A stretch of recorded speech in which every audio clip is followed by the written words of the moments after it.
오늘도 은혜가 되었으면 좋겠습니다. 우리 출애굽기 21장에서 22장 15절까지는 인간관계, 대인관계에서 발생하는 그 생명권, 그리고 재산권 침해에 대해서 우리 관련된 법들을 우리가 살펴보았습니다. 종에 관한 법, 폭행과 상해에 관한 법, 그리고 배상에 관한 법, 이런 것들 우리가 살펴봤어요. 이런 것들은 전부 다 대인관계, 인간관계 속에서 어떤 침해했을 경우에, 피해를 입혔을 경우에 어떻게 처리해서 언약 공동체의 이 악을 제거하고 언약 공동체를 회복시킬 것인가에 대한 얘기를 우리가 살펴보았습니다. 자, 오늘 본문에는 하나님께서 가장 가증스럽게 여기는 이 죄에 대한 얘기를 다루고 있습니다. 이런 죄를 지었을 때 이런 죄를 제거할 것을, 이런 악을 제거할 것을 성경이 명령하고 있습니다. 그것은 뭐냐면 육적 간음, 그리고 영적 간음입니다. 오늘 본문에는 4가지 이야기를 하고 있는데 이 4가지는 전부 다 육적 간음과 관련되든지 영적 간음과 관련된 것입니다.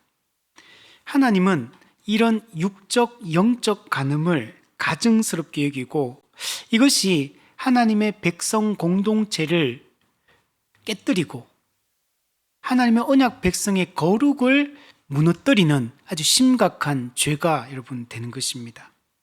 첫 번째는 처녀의 순교를 더럽힌 경우 어떻게 처리해야 되는가, 육적 간음에 대한 얘기를 하고, 두 번째는 이 무당을 살려두지 마라, 즉 주술을 금지하고 있습니다. 무당 금지 또는 주술 금지, 이거는 영적 간음과 관련된 겁니다. 세 번째는 짐승과 음행하는 자는 반드시 죽이라는 겁니다. 이거는 수관을 금지하는 거죠. 이것도 육적 간음과 관련된 겁니다. 그리고 여호와 외에 다른 신에게 제사를 드리는 자는 멸하라. 하나님 외에 다른 신을 섬기고 예배하는 자는 멸하라, 죽이라 라고 말. 이것도 영적 간음과 여러분 관련되어 있는 겁니다. 이게 하나님께서 가장 가증스럽게 여기는 것이다 라고 이야기를 하고 있습니다. 우리는 오늘 본문을 통해서 하나님은 자기 백성에게 거룩을 요구하신다는 걸 우리가 생각을 해야 됩니다. 하나님은 거룩하신 분이고 자기 백성에게도 거룩을 여러분 요구하십니다. 하나님은 자기 백성이 육적으로나 영적으로나 정결하기를 원하십니다. 우리가 육적 깨끗함, 영적 깨끗함을 하나님이 기뻐하십니다. 그리고 하나님은 이런 죄를 범한 자에게 반드시 형벌을 내리시는 분입니다. 오늘 본문에는 이 형벌이 구체적으로 이렇게 드러나 있는 부분이 있죠. 살려두지 마라, 죽이라 라고 하니까, 그리고 또 거기에 대해서 납폐금을 내라, 이런 처벌 규정들이 있습니다. 그래서 하나님은 죄를 범한 자에게 형벌을 내리시는 그런 공의로운 분이심을 분명하게 보여줍니다. 그러니까 죄에 대해서 처벌한다는 것은 하나님이 반대로 보면 강력하게 거룩을 요구하고 있다는 거예요. 하나님 우리가 깨끗하기를 원하십니다. 정결하기를 원하십니다. 하나님은 우리가 불순물이 섞여 있는 이런 상태이기를 원치 않으십니다. 물론 우리가 죄인이기 때문에 이 땅에서 우리가 살아가는 동안에 죄를 여전히 짓고 우리가 완벽한 성화에, 완전 성화에 이룬 것이 아니기 때문에 죄를 짓기는 지어요. 그러나 성도는 지속적으로 죄를 짓지 않는 자이며 또 죄를 지을 때 그 죄를 부끄러워하고 그 죄를 아파하고 그 죄를 괴로워하고 이렇게 돼야 되는 거예요. 우리가 죄를 짓고도 수치심을 느끼지 못하고 부끄러움을 느끼지 못하는, 이게 이제 문제인 거죠. 제가 예전에 어떤 강의를 들었는데 한국 사회에 대한 얘기를 했는데 그분이 그 중에 한국 사람들의 특징 중에 하나가 부끄러움을 모르는 게 이게 문제다. 부끄러워해야 될 때 부끄러워하지 않는 게 문제다. 사람이 마땅히 부끄러운 일을 행하면 부끄러움을 느껴야 되잖아요. 수치심을 느껴야 되는데 부끄러운 일을 해놓고도 부끄러워하지 않고 오히려 당당하고 적반하장으로 나오는 이런 경우들이 많은 게 우리 한국 사회의 큰 문제다, 이런 얘기를 하더라고요. 여러분, 우리는 죄를 지을 때 그걸 부끄러워하고 그걸 마음 아파하고 회개하고 우리는 그 죄에서 돌이키려고 노력하는 것이 여러분 매우 중요한 것입니다. 우리가 거룩하게 살아야 되는 하나님의 백성인데 우리가 거룩하지 않을 때 하나님은 형벌을 내린다는 사실을 우리가 잊지 말아야 됩니다. 칼빈은 이렇게 얘기합니다. 하나님께서 이 오늘 본문의 율법들을 이스라엘에게 주신 것은 단순히 사회적 질서를 유지하기 위함이 아니다. 단순히 사회 질서 유지하려고 이걸 명령하는 게 아니라는 거예요. 하나님은 자기 백성이 거룩하기를 원하십니다. 왜냐하면 하나님 자신이 거룩하시기 때문이다. 이 율법들은 언약 공동체가 하나님의 형상을 반영하도록 부르심을 받았음을 선언한다. 네. 우리는 하나님 형상으로 지음받은 자잖아요. 우리는 또한 구원받은 자들, 구속받은 언약 공동체입니다. 언약 백성들이에요. 그러므로 더더욱 우리는 하나님의 영광을 반영하는 존재로 살아가야 돼요. 그럼 하나님의 영광을 어떻게 반영하냐? 우리가 거룩하게 살아갈 때 거룩하신 하나님의 그 영광이 나타나고 드러나게 됩니다. 하나님의 백성이 거룩하게 살아가면 그 하나님의 거룩하심이 드러나게 되고, 우리가 거룩하게 살지 않으면 하나님의 거룩하심이 여러분 숨겨지게 되는 거죠. 나타나지 않게 되는 것입니다. 지금 오늘 본문의 이 거룩의 요구, 이것은 거룩하신 하나님의 성품에서 흘러나오는 거예요. 그러니까 하나님이 거룩을 요구하는데 하나님 본인 자신의 성품이 거룩하기 때문에 거룩을 요구하는 것입니다. 여러분, 이 또한 하나님의 이 거룩의 요구는 하나님의 이 구속 사건과 이게 연결되어 있어요. 하나님이 왜 자기를 희생하시면서 왜 우리를 구원하십니까? 우리를 거룩한 하나님의 친백성 만들기 위해서 예수 그리스도를 이 땅에 보내주시고 십자가의 그 저주의 죽음을 담당하게 하신 거죠. 그리고 오늘 본문의 이 규례들을 통해서 우리는 하나님께서 세우시려고 하는 거룩한 언약 공동체는 어떤 공동체인가? 거룩한 백성의 삶이라는 것은 어떤 것인가를 오늘 본문을 통해서 여러분 잘 보여주고 여러분 있는 겁니다. 자, 이 네 가지를 하나씩 한번 살펴볼게요. 자, 먼저 16절, 17절 말씀입니다. 우리 같이 한번 읽어볼게요. 시작. 사람이 약혼하지 아니한 처녀를 꿰어 침하였으며 납비원을 주고 아내로 삼을 것이요, 만일 처녀의 아버지가 딸을 그에게 주기를 거절하면 그는 처녀에게 납비용으로 돈을 낼지니라. 아멘. 자, 16, 17절은 약혼하지 않은 처녀와 동침한 자에 대한 규례를 이야기를 하고 있습니다. 사람이 약혼하지 않은 처녀입니다. 그 약혼 안 했다는 게 강조되고 있죠. 예, 성경에 보면, 이 율법에 보면 약혼했느냐 안 했느냐 이걸 가지고 많이 따지는 걸 볼 수 있거든요. 근데 이 경우는 약혼하지 않았어요. 즉 이 사람은 완전 처녀라는 겁니다. 처녀를 꿰어서 유혹을 해가지고 동침을 했을 경우에 어떻게 해야 되느냐라는 걸 얘기를 하고 있는 겁니다. 자, 이거는 강제적인 이 성폭행은 아닙니다. 이거는 유혹을 한 거예요. 꿰어낸 거예요. 꿰어서 유혹했고 그 유혹에 넘어가가지고 자발적으로 이 동침까지 가게 된 이 상황을 이야기합니다. 이런 경우에 그 여자를 꿰어낸 유혹한 그 남자, 이 남자는 이 죄를 지은 거죠. 처녀를 이렇게 꿰어서 동침을 했기 때문에, 그리고 혼외가 되면 안 되거든요. 결혼 혼전, 혼외가 되면 안 되거든요. 지금 좀 혼전이 돼버리는 거죠.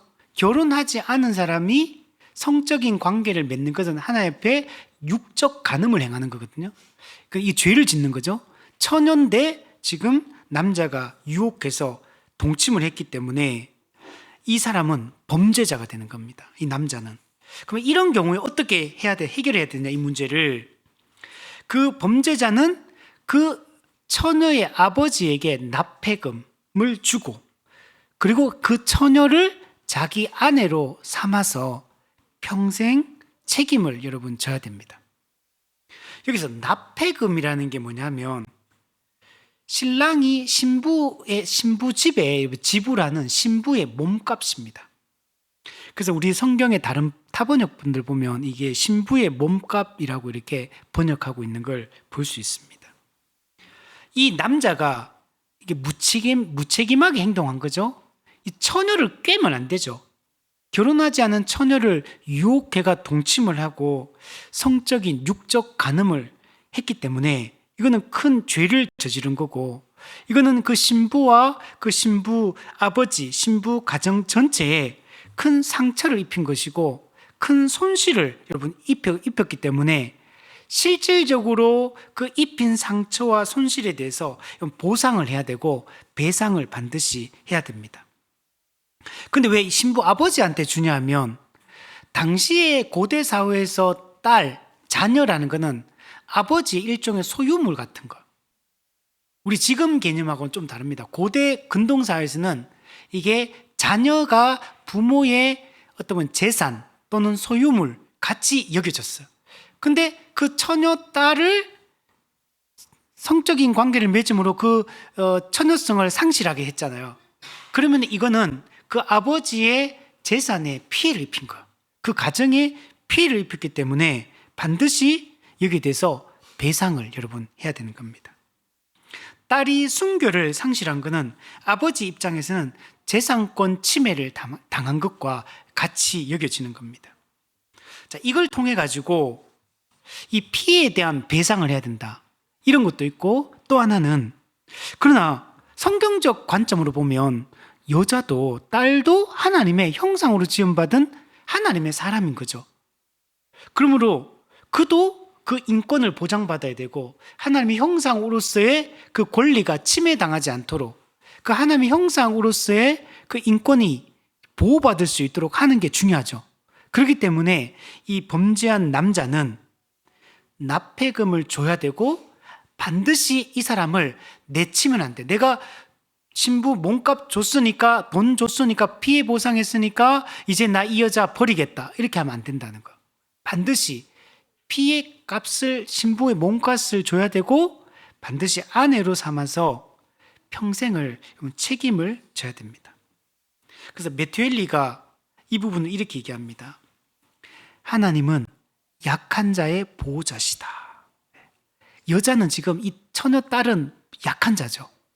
하나님은 약한 자의 보호자시다. 이 규례는 유혹당한 여성이 법의 사각지대에 방치되지 않도록 보장한다. 법의 사각지대.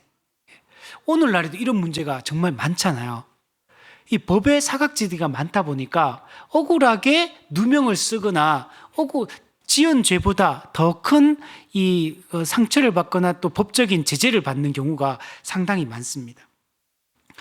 이 법의 사각지대에 있는 사람들이 보호를 못 받아요, 오늘날에도. 그래서 우리가 법을 더 정교하게 보완해서 우리가 법의 사각지대에 놓이는 사람이 없도록, 피해를 당하는 사람이 없도록 해야 되죠. 왜?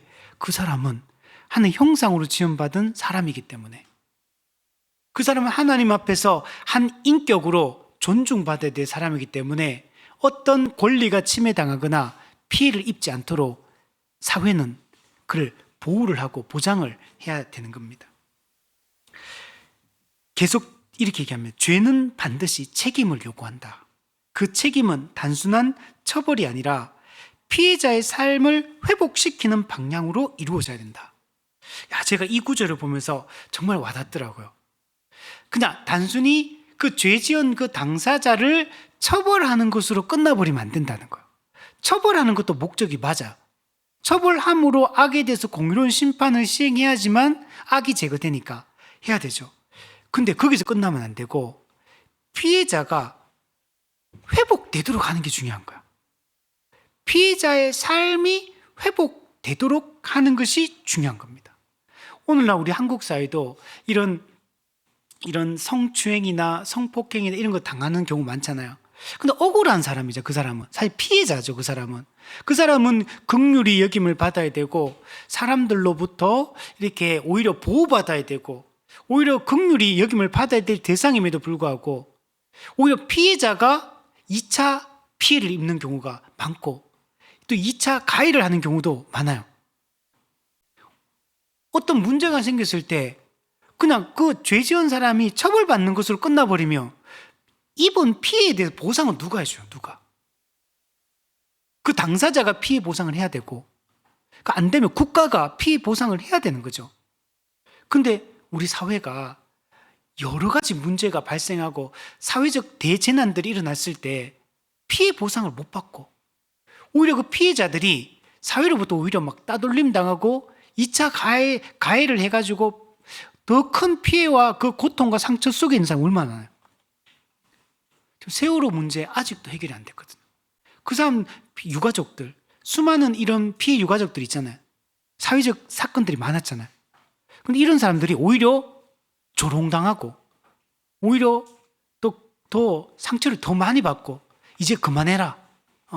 아직 그 사람들은 마음이 문제가 해결되지도 않고 그에 대한 그 죄를 책임져야 될 사람은 책임도 안 지고 있는데 그 원인도 밝혀지지 않고 근데 이제 그만해라.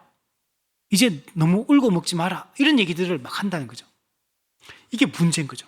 근데 성경은 지은 죄인에 대해서 반드시 처벌하고 피해를 보상하는 것뿐만 아니라 이 모든 처벌의 방법이 피해자의 삶을 회복하는 방향으로 모든 게 진행된다는 거예요. 그럼 실제로 그래야지 이 사람이 하나님의 형상으로서 정말 그 복된 삶을, 안식을 누리는 삶을 실제로 살 수 있잖아요. 피해 보상이 제대로 안 이루어지면 그 삶이 회복되지 않으면 결국은 이 사람은 안식을 누릴 수가 없게 되는 거죠. 하나님의 형상으로서 정말 이 땅에서 샬롬을 누릴 수 있도록 안식을 누릴 수 있는 방향으로 우리가 모든 일들을 행해야 되는 겁니다. 이 당시에 납폐금은 50세겔을 줘야 됩니다. 이건 딱 규정이 되어 있습니다. 신명기 22장에 보면 만일 남자가 약혼하지 아니한 처녀를 만나 그를 붙들고 동침하는 중에 그 두 사람이 발견되면 그 동침한 남자는 그 처녀의 아버지에게 은 50세겔을 주고 그 처녀를 아내로 삼을 것이라. 그가 처녀를 욕보였은즉 평생에 그를 버리지 못하리라. 버렸으면 안 돼요. 반드시 이 은 50세겔로 피해를 배상해야 되고 그리고 아내로 맞이해가 평생을 책임을 져야 됩니다. 왜냐하면 당시에 이렇게 해놓고 유혹해가 동침하고 그 사람을 짓밟은 이후에 그 사람을 버리는 경우가 되게 많았어요. 더 나쁜 거죠. 그 유혹해가지고 그 악을 저지르는 것도 잘못인데 버리는 거는 더 큰 죄악을 저지르는 거죠. 더 큰 나쁜 짓을 하는 겁니다. 그렇기 때문에 하나님은 이 처녀가 이렇게 유혹을 당해서 폭행을 당했을 때 그 이후에 이 여자가 그러면 살아갈 방법이 없어져 버려요. 다른 사람과 여러분 앞으로 이제 이런 상황에서 결혼해서 정상적인 가정을 이루어서 살아가는 것 자체가 힘들어져 버립니다. 그렇기 때문에 이 여자가 반드시 앞으로 살아갈 그 삶에 대해서 충분한 배상이 이루어질 수 있도록 이렇게 하는 것들을 볼 수가 있는 겁니다. 자, 그런데 신명기 22장에 보면 처녀의 동침과 관련해서 이런 경우만 있는 게 아니고 다양한 경우들이 아주 상세하게 기록하고 있는 걸 볼 수가 있어요. 자, 지금 본문은 처녀를 유혹해가지고 동침한 경우를 지금 얘기하잖아요. 근데 신명기 22장 22절에 보면 남자가 유부녀를 이게 유혹해가 동침하는 경우도 있어.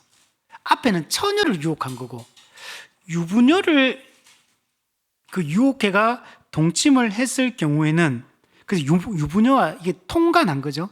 이런 경우에는 어떻게 되냐면 둘 다 죽입니다. 남자, 여자 둘 다를 죽여요. 그래서 언약 공동체에서 악을 제거하라 이렇게 말합니다. 두 번째는 어떤 남자가 약혼한 처녀와 동침을 했는데 이게 장소가 중요해. 어디에서 동침했느냐 이게 중요해. 오늘 본문과 똑같은 거죠? 오늘 본문은 다르네. 약혼하지 않은 거고 오늘은 약혼한 처녀. 자, 어떤 약혼하면 이 나라는 약혼하고 바로 같이 사는 건 아니거든. 1년 동안 떨어져 살다가 1년 후에 신랑이 그 아내를 데리고 와가지고 이제 가서 같이 살거든요. 그러니까 요 기간은 지금 이제 결혼은 했는데 아직은 같이 한 집에서 살지 않는 그 정혼 기간, 그 약혼 기간, 요 기간 동안에 어떤 다른 남자가 유혹을 해가지고 동침을 했어요. 동침을 했는데 어디 동침했냐면 성읍에서 동침했는 경우 첫 번째는. 두 번째는 들에서 동침했는 경우. 요거는 경우의 수가 좀 달라. 성읍에서 동침했는 경우에는 어떻게 하냐? 둘 다 쳐 죽입니다. 돌로 쳐 죽여요. 왜 그러냐면 성읍이라는 것은 사람이 많잖아요. 그러면 이 상태에서 누가 이게 이런 식으로 했다 그러면은 소리 지르면 다른 사람들에게 소리 질러서 도움을 요청할 수 있다는 거. 근데 소리를 지르지 않았다는 얘기는 그런 경우에 소리쳐서 이게 내가 지금 이런 일을 당하고 있다 알렸으면 다른 사람의 도움을 입을 수 있는데 소리를 지르지 않았기 때문에 이거는 둘 다 쳐주게 된다. 이거는 이 여자도 이 죄에 그냥 함께 한 걸로 보는 거죠. 동참한 걸로 보는 겁니다.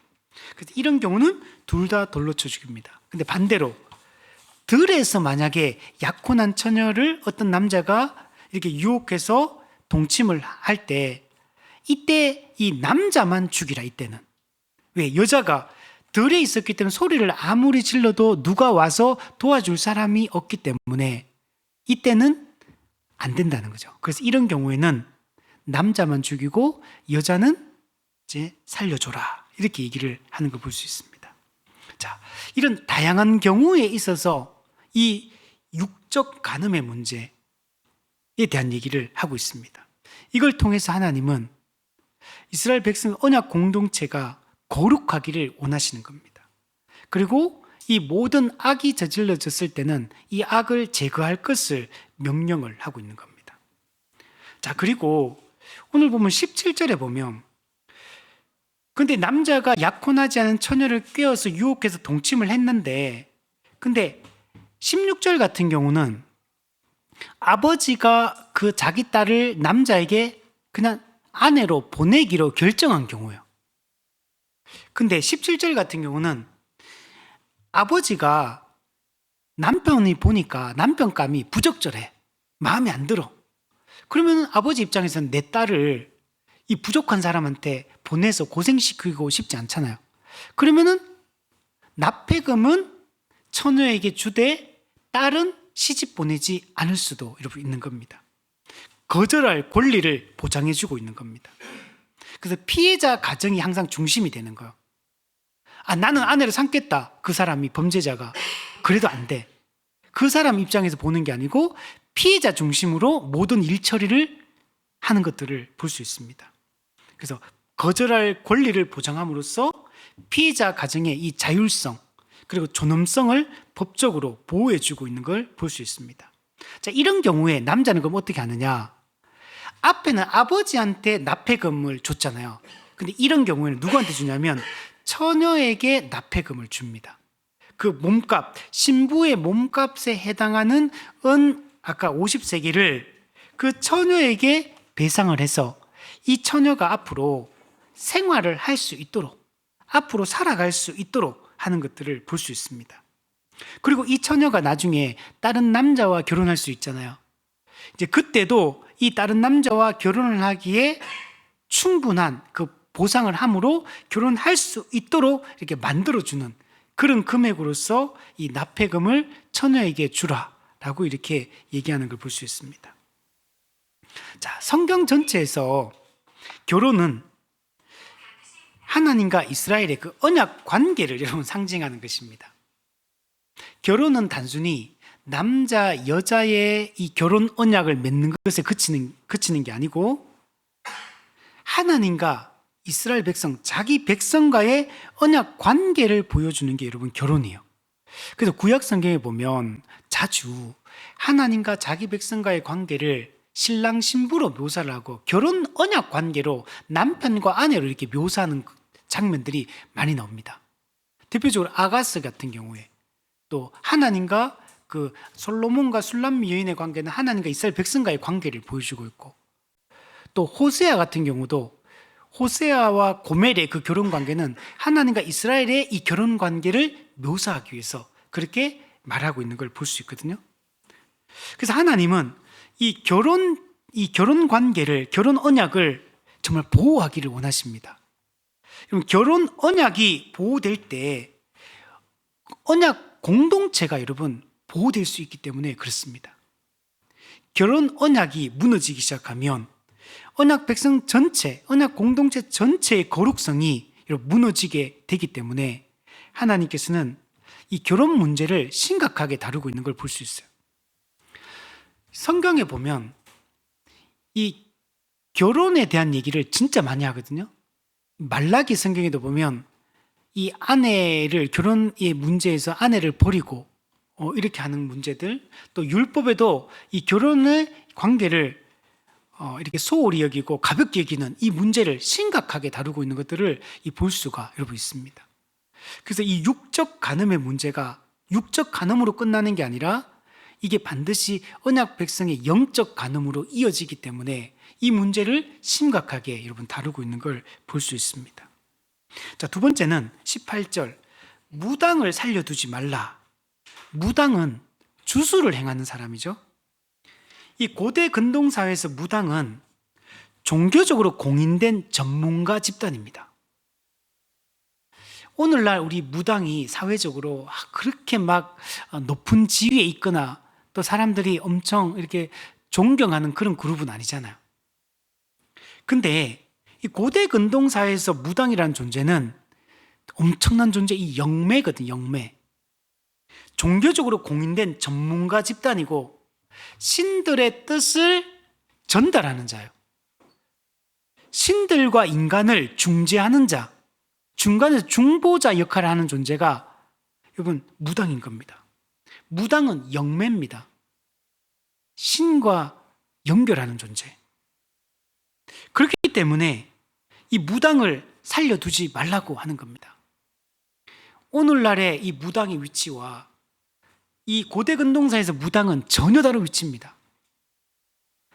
이 당시에 고대인들은, 특히 왕들은 이 영매를, 무당들을 둬가지고, 주술자들을 둬가지고 그들의 기륭 화복을 이렇게 점치고 이렇게 하는 것들을 볼 수 있고, 그 사회에 중대한 어떤 사건이나 문제가 있을 때 항상 이들을 찾아서 하는 것들을 볼 수가 있습니다. 그러므로 오늘 본문의 이 무당을 살려두지 말라는 이 명령은 당시 사회인들의, 그 당시 사람들의 입장에 보면 충격적인 이 명령인 거예요. 이게 말도 안 되는 명령이에요. 그 당시 사람들에게는 무당이라는 존재는 어떤 의지할 수 있는 존재다. 신과 연결시키고 신의 뜻을 전달해 주는 역할을 하니까 일종의 왕들도 이 무당을 함부로 하지 않거든요. 그 정도로 가까이 두고 그들을 의지하고 했던 존재거든요. 그런데 오늘 본문은 무당을 살려두지 마라, 무당을 죽이라고 얘기를 하고 있는 겁니다. 무당은 왜 그러냐? 하나님이 아닌 다른 영적 존재에게 기대는 존재잖아요. 성경의 하나님이 아닌 다른 신에게 지식과 능력을 구하는 자고 그들을 연결시키는 자기 때문에 하나님 입장에서는 이 무당은 가장 악한 자고 하나님을 경외하고 섬기는 십계명 1계명 나 외에 다른 신들을 두지 말고 오직 하나님만 예배하고 하나님만 경배해라, 이것을 부정하고 무너뜨리는 자들이 무당이기 때문에 이들을 살려두지 말라고 하는 겁니다. 무당은 우주의 대주제이신 하나님을 거역하고 다른 영들과 교통하는 자, 그리고 사람들을 다른 악한 영들에게 매이게 하는 존재이기 때문에 죽음으로 다스리는 것이 마땅한 것입니다. 그래서 성경은 이 무당의 모든 행위는 여호와께 가증한 것이다 라고 얘기를 하고 있습니다. 신명기 18장에 보면 이 무당도 여러 종류가 있다는 걸 알 수 있거든요. 그의 아들이나 딸을 불 가운데 지나게 하는 자, 그 다음 점쟁이, 기륭을 말하는 자, 요술하는 자, 요술은 마술이라고 표현하기도 합니다. 그 다음 무당이나 지는 자, 신접자, 박수, 초혼자, 이들이 다 무당에 속하는 자들이에요. 이들을 너희 가운데 용납하지 마라. 우리는 이런 것들을 용납해서는 안 됩니다. 이런 일을 행하는 모든 자를 하나님은 가증히 여기시나니, 가증히 여기신다. 이런 가증한 일로 말미암아 내 하나님 여호와께서 그들을 내 앞에서 쫓아내시느니라. 네. 자, 이 얘기는 앞에서는 16, 17절이 육적 간음에 대한 얘기를 했다면 여기는 영적 간음, 다른 신을 우상 숭배하는 영적 간음에 대한 얘기를 하고 있는 걸 볼 수 있습니다. 예레미야 3장에 보면 이 북이스라엘과 남유다의 우상 숭배를 간음 또는 행음이라고 표현하고 있는 걸 볼 수가 있습니다. 이건 에스겔 말씀에도 보면 동일하게 나타납니다. 우상 숭배는 영적 간음을 행하고 있는 거. 그래서 항상 구약에 보면 이 악을 제거하라고 명령할 때 항상 나오는 게 육적 간음의 문제와 영적 간음의 문제를 항상 반복해서 그것을 제거할 것을 명령하고 있는 걸 볼 수 있습니다. 언약 백성은 오직 하나님만 섬겨야 됩니다. 우상에게 마음을 주는 것은 또 우상을 연결시키는 그 무당을 의지하는 것은 언약을 파기하는 행위와 같은 것입니다. 그래서 윌리엄 퍼킨스가 이렇게 얘기했습니다. 주술사가 행하는 모든 것은 사탄과의 계약에 기초하고 있다. 예, 무당이 하는 모든 짓은 사탄과 계약을 맺은 거예요. 거기에 기초해서 모든 무당의 행위들이 이루어진다는 거예요. 이것은 하나님과의 언약을 정면으로 파기하는 것이다. 무당은 단순히 미신을 행하는 자가 아니라 하나님이 독점하시는 영적 통로를 사탄에게 매도하는 자이다.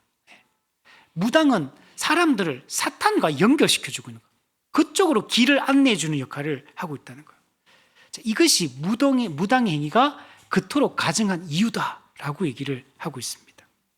그래서 이 무당을 따르고 무당을 의지하고 무당을 찾고 이런 모든 행위들은 언약을 파기하는 것이고 거기에 대해서는 언약적 저주를 받는 것이 마땅한 것입니다. 그래서 그 무당을 우선 제거를 해야 되고 그 무당을 따르는 자들을 심판하는 것이 하나님의 뜻인 겁니다. 자, 이 무당은 아까 얘기했지만 다른 신들과 연결시키는 역할을 한다고 했잖아요. 일종의 중재자, 중보자 역할을 하는 거예요. 무당을 따르는 게 왜 위험하냐면 하나님이 타락한 죄인을 구원하기 위해서 하나님이 정한, 하나님이 친히 세우신 중보자가 있잖아요. 예수 그리스도. 그런데 무당을 의지하는 것은 신과 연결시키는 다른 중보자를 의지하는 것과 여러분 같은 겁니다. 무당의 행위는 참된 하나님의 구원의 방식, 예수 그리스도를 통한 구원의 이 참된 방식을 부정하는 행위가 여러분 되는 겁니다. 그렇기 때문에 이걸 죽이라고 이야기를 하고 있는 겁니다. 요한복음 14장 6절에 보면 내가 곧 길이요 진리요 생명이니 나로 말미암지 않고는 아버지께로 올 자가 없느니라. 네. 그래서 무당을 살려두지 말라는 이 명령은 단순히 그냥 미신을 경계해라 이런 의미만 가지고 있는 게 아니에요. 오직 그리스도를 통해서만 하나님께 나갈 수 있다. 오직 그리스도만이 유일한 중보자시다 라는 것들을 정말 믿을 것을 명령을 하고 있는 겁니다. 다른 중보자를 세우려고 하는 시도가 무당을 세우는 거거든요. 그래서 이 무당을 의지하고 무당의 하는 일들을 따르는 것은 하나님의 구원 계획 그 자체를 부정하는 것 같다. 하나님이 그리스도를 통해서 우리를 구원하려고 하는 하나님의 구원 계획, 구속 역사를 부정하는 것과 여러분 같은 것이 되는 것입니다. 그래서 존 오웬이 이렇게 얘기해요. 무당 금지는 속죄 교리와 연결된다. 직결된다. 예. 왜냐하면 하나님이 완전한 속죄를 마련하셨는데, 즉 무당을 통해서 신과 연결하려고 하니까 이것은 하나님이 정한 예수 그리스도의 속죄의 충분성을 부정하는 거예요. 그리스도의 속죄가 불충분한 것처럼 이 말하는 게 무당을 의지하고 찾는 게 되는 거죠. 그래서 우리는 이런 것들을 다 이렇게 멀리 해야 된다. 리차드 백스터도 이렇게 얘기합니다. 하나님께서는 자기 자신의 백성과 독점적 언약 관계를 맺었다. 우리가 하나님과 언약을 맺었잖아요. 이거는 독점적 관계예요. 독점적. 이건 다른 사람과 나눌 수 있는 게 아니에요. 그렇기 때문에 다른 영적 힘을 구하는 것은 이 언약을 파기하는 배신 행위다. 그래서 하나님의 질투는 인간의 질투와 다르다. 그것은 자신의 백성이 거짓된 영적 세력에 의해 파멸되지 않도록 보호하려는 거룩한 사랑의 발로다. 그래서 하나님이 질투하신다는 거예요. 왜 질투하냐? 우리를 보호하기 위해서, 자기 백성을 지키기 위해서 하나님이 질투하신다라고 말씀하고 있습니다. 자, 세 번째는 우리 19절 말씀입니다. 자, 하늘아 정신 차리고. 19절, 짐승과 음행하는 자는 반드시 죽일지니라. 네, 짐승과 음행한다. 우리 수간을 얘기하죠. 이 수간에 대한 얘기가 성경에 많이 등장해요. 레위기 18장 23절에도 보면 너는 짐승과 교합하여 자기를 더럽히지 말며 여자는 짐승 앞에 서서 그것과 교접하지 말라. 이는 문란한 일이니라. 이게 다른 번에 어떻게 번역하냐면 역겨운 죄니라, 추잡한 짓이니라, 자연의 이치와 하나님의 질서를 파괴하는 행위니라. 이렇게 번역하고 있어요. 레위기 20장에도 나와요. 남자가 짐승과 교합하면 반드시 죽이고 너희는 그 짐승도 죽일 것이며 여자가 짐승에게 가까이하여 교합하면 너는 여자와 짐승을 죽이되 그들을 반드시 죽일지니 그들의 피가 자기들에게로 돌아가리라. 고대 근동 사회는 이 수간, 이게 그렇게 이게 우리처럼 이렇게 거부감이 드는 행동이 아니었어요. 가나안 그 종교의식에도 그렇고 애굽도 마찬가지입니다. 짐승과의 이 성적 접촉이 풍요를 기원하는 거예요. 바알 신, 아세라 신이 있잖아요. 이 풍요의 신이거든요. 그래서 어떻게 신이 비를 내려줘야지 농사를 잘 짓잖아요. 그러니까 신이 비를 내려주는데 비를 안 내려줘. 그러면 신이 비를 내려주게 만들어야 되는데 신이 비를 내려주게 만들려면 어떻게 되냐면 이 땅에 그 당시에는 그 제사장들 중에 이 여자, 남자 이런 같이 있잖아요. 그들이 성적인 그 제사를 지낼 때 이 엄란한 이 행위를 하는 거예요. 그래서 집단적으로 막 합니다. 집단적으로. 그렇게 하면서 그러면 신이 어떻습니까? 바알과 아세라가 그걸 보면서 자기도 자극을 받는 거야. 신도. 그래서 비를 내려주는 거야. 그래서 비를 받아서 우리가 풍요롭게 지내기 위해서 신들이 비를 풍성하게 내려줘야지 농사를 잘 지으니까, 그래서 이런 제사를 지낼 때 이런 엄란한 짓들을 하는 거거든요. 근데 뿐만 아니고, 근데 사람과 사람, 그 여제사 사제뿐만 아니고 짐승과도 이런 일들을 행했던 겁니다. 이런 것들이 전부 다 이 풍요를 기원하는 의식의 일환인 거예요, 이게. 특히 또 애굽 같은 경우는 동물을 신성시했거든요. 특히 애굽은 소를 신성시했어요. 동물들을 신성시하면서 신격화시키는 겁니다. 그렇기 때문에 제사를 지낼 때 신성한 동물이잖아요. 신성한 동물의 이런 성적 접촉이기 때문에 이 제사를 지낼 때 이 수간을 행했던 겁니다. 그러니까 이 고대 사회에서 이 수간이라는 게 그 당시 고대 근동사회에서 이게 이상한 게 아닌 거예요. 그렇게 이질적으로 느껴지는 그런 행위들이 아니었던 겁니다. 자, 그런데 하나님께서는 말씀하는 것, 짐승과 음행하는 것은 창조 질서를 정면으로 부정하는 것이다. 하나님이 우리에게 몸을 만든 몸의 목적을 완전히 왜곡시키는 게 돼버리는 거죠. 우리 한국 교회가 동성애 반대 운동 엄청 많이 하잖아요. 거기서 동성애 반대 운동 속에 여러 가지가 다 담겨 있거든요.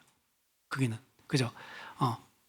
말 그대로 동성애만 있는 게 아니고 그 성적인 그 왜곡된 성적인 모든 문제들, 여기는 수간의 문제도 들어가 있고 또 어린 아이들 하는 이런 아동성애 이런 것들 여러 가지 모든 성적인 왜곡된 것들이 다 포함되어서 이걸 지금 반대를 하고 있잖아요. 그죠? 근데 이런 내용들이 성경이 다 나와 이게. 이 성경이 이런 것들을 다 반대하고 있다는 걸 보여주고 있고 하나님의 창조 질서는 이런 것들을 다 부정하고 있다는 걸 명백하게 보여주고 하나님은 우리가 영혼을 깨끗하게 해야 될 뿐 몸도 깨끗하게 할 것을 명령을 하고 있는 거예요. 그래서 우리가 이런 문제들을 심각하게 생각해야 돼요. 그래서 이 짐승과 음행하는 것은 하나님이 정한 창조 질서를 부정하고 깨뜨리는 것이고 두 번째, 하나님의 형상으로 지음받은 인간의 존엄성을 무너뜨리는 거예요. 사람과 짐승이 교합하는 것은 인간의 이 존엄성, 하나님 형상으로 지음받은 이 존엄성을 극단적으로 훼손하는 방법이 이 수간인 겁니다. 그래서 인류의 죄의 이 수간이라는 것은 인간이 행하는 죄들 중에서도 이 극단적 형태의 죄입니다. 그리고 이런 죄를 하나님은 어떻게 하시냐면 이런 일이 지금 인간이 타락하고 난 이후 지금까지 계속되고 있거든요.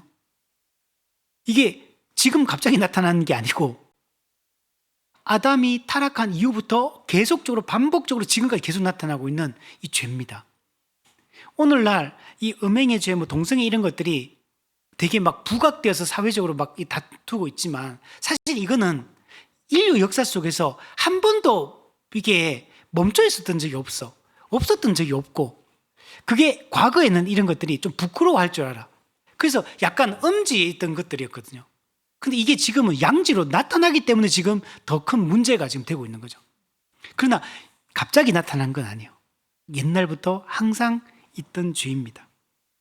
그럼 이거는 뭘 말하냐면 하나님이 이걸 제거할 수도 있잖아요. 근데 내버려 두고 계신 거예요. 이게 뭐냐면 현재적 심판을 하나님이 하고 있는 겁니다. 내버려 두심의 결과로 이런 악한 이 행위들이 지금까지 지속되고 있는 거예요. 이거는 여러분, 이 죄에 하나님 내버려 두시는 것은 하나님의 현재적 심판을 시행하는 방법입니다. 하나님이 이 모든 죄와 악을 제거하는 것은 재림 때 모든 걸 제거하십니다. 이것들이 예수님 재림하기 전까지는 이 땅에서 제거되지 않아요. 사라지지 않습니다. 이건 항상 있을 거예요. 그래서 우리는 목적을 어떻게 둬야 되냐면 싸우는 방법이 이걸 없애겠다고 달라들어서는 안 돼요. 이 세상은 타락한 세상이고 타락한 인간이 지배하는 사회잖아요. 그래서 이 자체가 없애는 게 불가능해.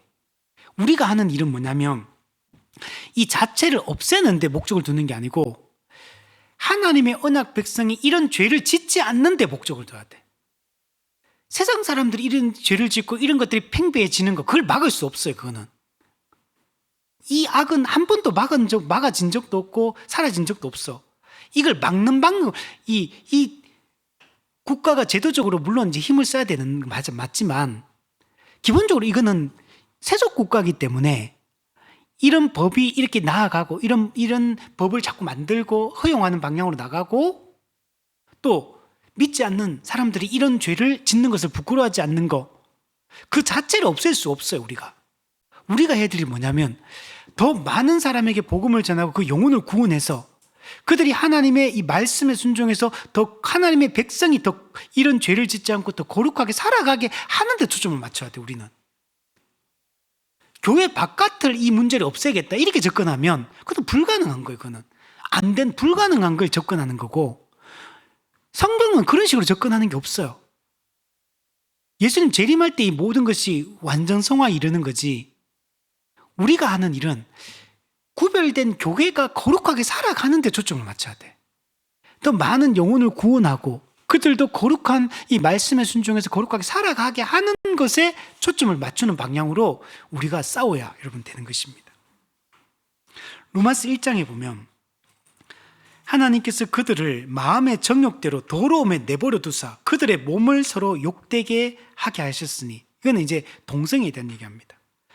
이 때문에 하나님께서 그들을 부끄러운 욕심에 내버려 두셨으니, 또한 그들이 마음에 하나님 두기를 싫어하며 하나님께서 그들을 그 상실한 마음대로 내버려 두사 합당하지 못한 일을 하게 하셨으니.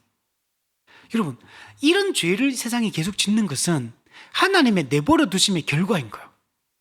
하나님의 현재적 심판의 결과인 겁니다. 우리 고린도전서에도 보면 고린도전서 5장에 그 음행에 대한 죄를 지적하거든요. 그때 뭐라고 얘기하냐면, 세상 사람들이 이런 죄를 짓는 건 어떻게 하겠느냐, 그건 어쩔 수 없다, 이렇게 얘기해요, 바울도. 그러나 거룩한 언약 공동체 안에서 이런 죄를 짓는 것에 대해서는 너희가 왜 내버려 두느냐, 이걸 책망하는 거예요. 당시에 고린도 사회가 그런 죄를 짓는 걸 교회가 그 왜 해결하지 않느냐, 왜 고린도 사회를 변화시키지 않느냐, 이렇게 말하는 게 아니에요. 언약 공동체인 교회 안에 이런 문제가 있는데 왜 그런 것을 내버려 두느냐, 왜 거기에 대해 처벌을 하지 않느냐, 왜 언약 백성이 거룩하지 살지 않고 음행의 죄를 짓는 것을 방치하느냐, 그걸 책망하는 거예요. 우리가 해야 할 일은 지금 세상 사람들이 이렇게 하는 거에 대해서 왜 그러냐라고 말하는 게 아니라 교회가 이렇게 되지 않도록 하는 일에 에너지를 쏟아야 돼. 구별된 하나님의 백성이 백성답게 사는 일에 힘을 써야 돼. 그렇게 살면 그때 어떤 일이 일어났냐, 사회에도 영향을 미치기 시작하는 거야. 그 결과로 사회에도 영향을 미쳐서 사회의 제도나 의식이나 문화나 거기에 영향을 끼쳐서 이 사회도 지금보다 좀 더 나은 방향으로, 개선하는 방향으로 나아가도록 하는 이 방식이 돼야 돼. 무슨 얘기인지 알겠죠? 이게 우리가 교회가 살아가는 방식이고 해야 될 일이다. 그렇다고 해서 우리가 사회를 내팽개치는 이런 얘기가 아니에요.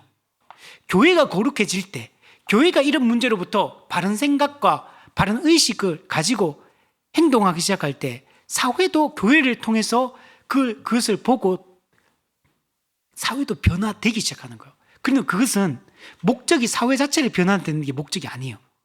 그는 교회가 변화된 것의 결과로서 사회가 조금 나아지고 수순되고 개선되는 것은 그건 일종의 하나님의 은혜이지 그 자체의 목적을 두는 게 아니에요. 세상은 그렇게 안 변한다는 게 성경의 기본적 가르침이고, 이렇게 내버려 두시는 게 하나님의 심판을 시행하는 방법이라는 거예요. 무슨 얘기인지 알겠죠?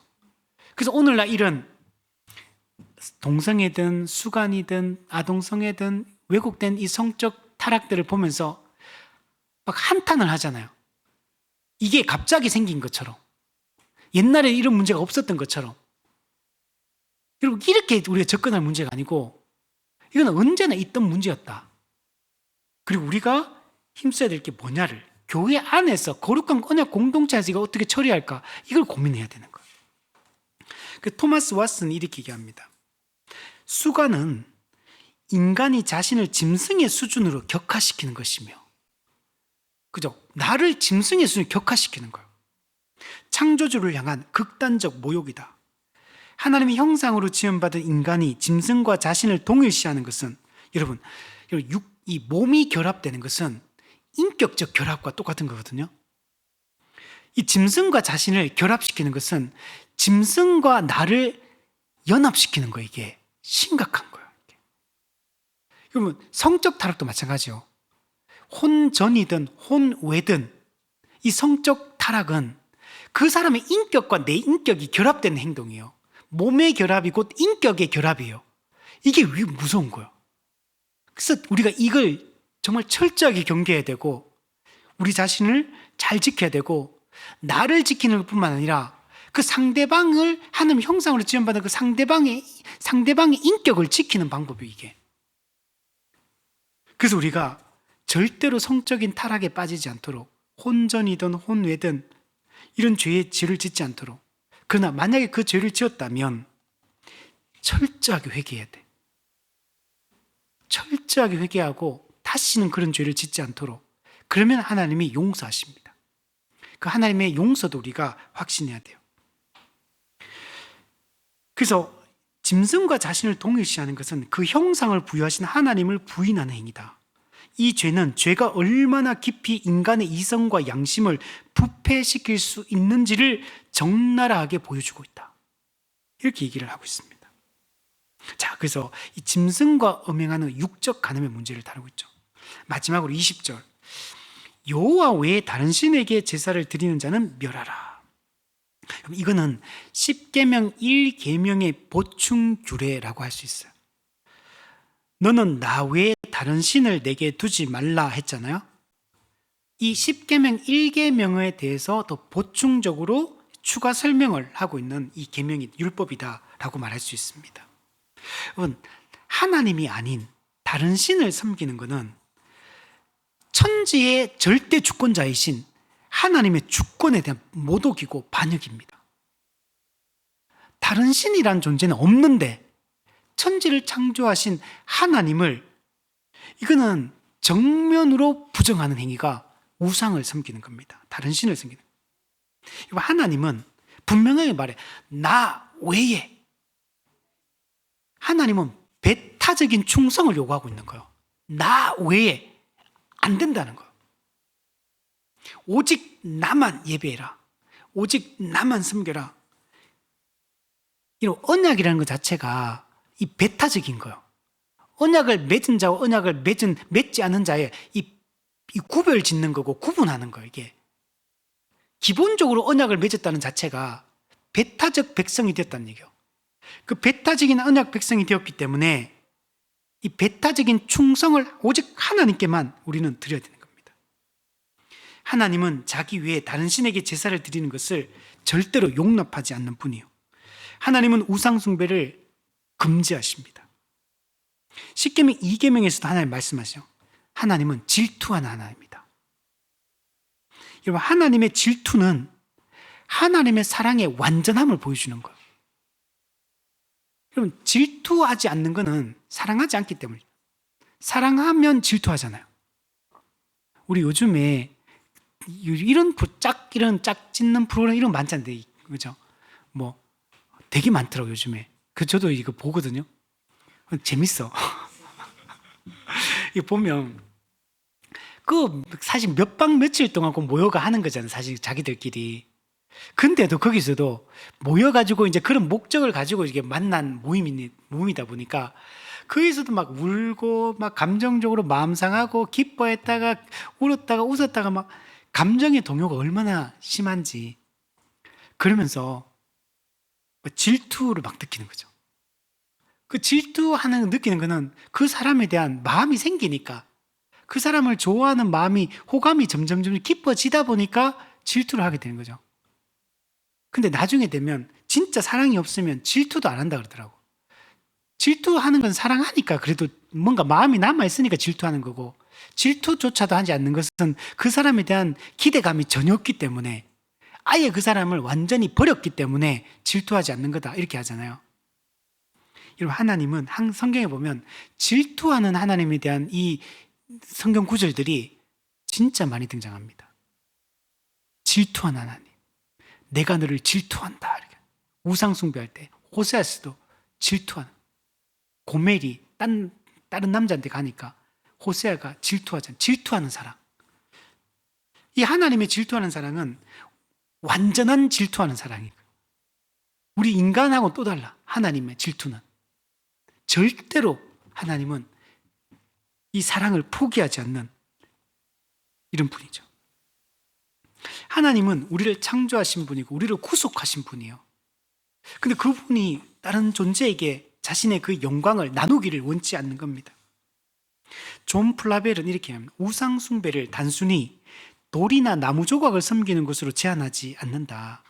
그는 마음의 우상을 심층적으로 다룬다. 하나님 외에 어떤 것이 마음의 최고 충성, 또 최고 신뢰, 최고 기쁨의 대상이 된다면 그것은 곧 우상 숭배다라고 얘기를 하고 있습니다. 여러분, 단지 돌, 나무 이런 것만이 아니라 마음의 우상을 다루고 있는 거예요. 우리가 하나님 이외에 어떤 것을 우리 마음의 최고로 우리 두고 있느냐, 우리는 무엇에 가장 충성하고 있느냐, 무엇을 가장 신뢰하고 있느냐, 무엇을 할 때 우리가 가장 기쁨을 느끼느냐, 이게 전부 우상이라는 거예요. 내가 가장 우선시하는 거, 가장 신뢰하는 거, 가장 충성하고 열심히 하는 거, 가장 기뻐하는 거, 그게 우상인 거. 스티븐 차녹도 얘기합니다. 하나님은 자신의 영광을 다른 존재와 나누실 수 없다. 이것은 하나님의 교만이 아니라 하나님의 본질적 완전성에서 나온다. 완전한 선함과 완전한 진리가 오직 하나님 안에만 있다면 다른 것을 예비하는 것은 열등한 것을 위하여 최상의 것을 버리는 어리석음이다. 네. 우상을 숭배하는 것은 최상의 것인 하나님을 버리고 열등한 것 우상을 섬기는 거예요. 이건 어리석은 일이라는 거예요. 여러분, 하나님이 아닌 다른 것을 의지하거나 우선시하거나 그것을 사랑하거나 기뻐한다면 우리는 우상 숭배에 빠져 있는 겁니다. 여러분, 이와 같이 다른 신에게 제사를 드리고 그들을 섬기면 언약을 파기한 거기 때문에 언약적 저주를 받게 됩니다. 하나님의 신됨, 하나님의 왕되심을 거부하는 거잖아요. 하나님의 권위에 도전하는 거거든요. 이건 마땅히 죽음으로 다스리게 되는 겁니다. 하나님이 아닌 다른 것에 최고의 가치를 부여하고 관심을 갖고 우선순위를 두는 것은 우상숭배입니다. 하나님은 이 우상숭배하는 자를 죽임으로 악을 제거할 것을 명령하고 있어요. 그래서 언약 공동체가 거룩한 공동체로 설 수 있도록 하나님이 하십니다.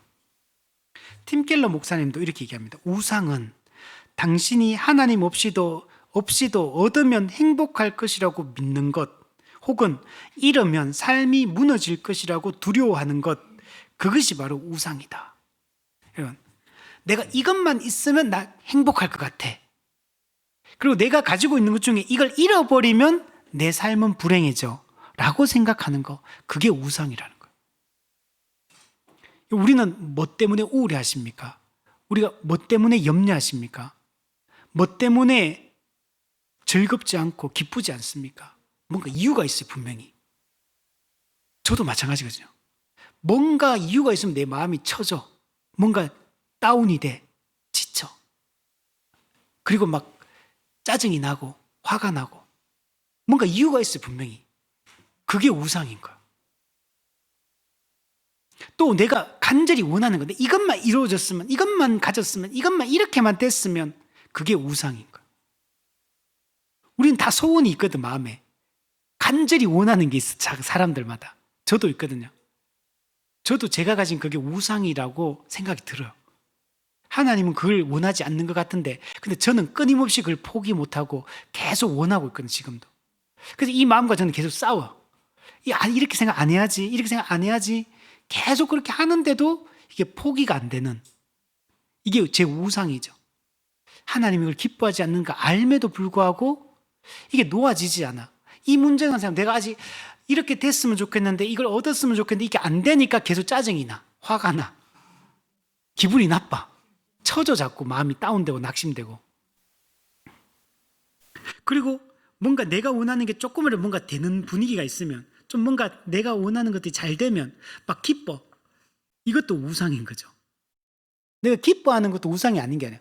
내가 기뻐하는 게 하나님 때문에 기뻐하는 건지 하나님이 아닌 다른 것 때문에 기뻐하는지 그 동기를 잘 살펴봐야 돼.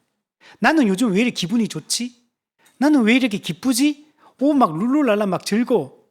뭐 때문에 기뻐하는가? 하나님 때문에 기뻐하는가? 아니면 뭔가 내가 다른 뭔가 때문에, 하나님이 아닌 다른 뭔가 때문에 지금 기뻐하는가? 기뻐하는 것도 우상이 될 수 있고 좌절하고 절망하는 것도 우상인 거야. 둘 다가 우상인 거야. 우리는 하나님이 기뻐하는 거, 그것 때문에 기뻐하고, 그것을 잃어버렸을 때 우리가 거기에 대해서 회개하고 마음 아파하고 그렇게 돼야 되는 거죠. 그러면 우리는 매일 우리 자신의 마음을 점검하는 것이 필요합니다.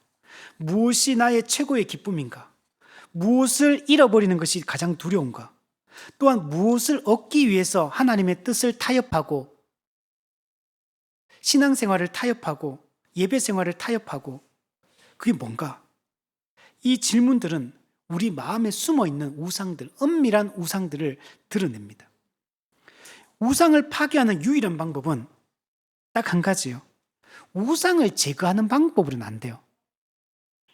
참된 것을 내가 채우는 것 참된 것으로 내 마음을 가득 채우는 것으로 우상이 제거되는 겁니다. 우상을 없애야지 하는 방법은 우상을 못 없애요.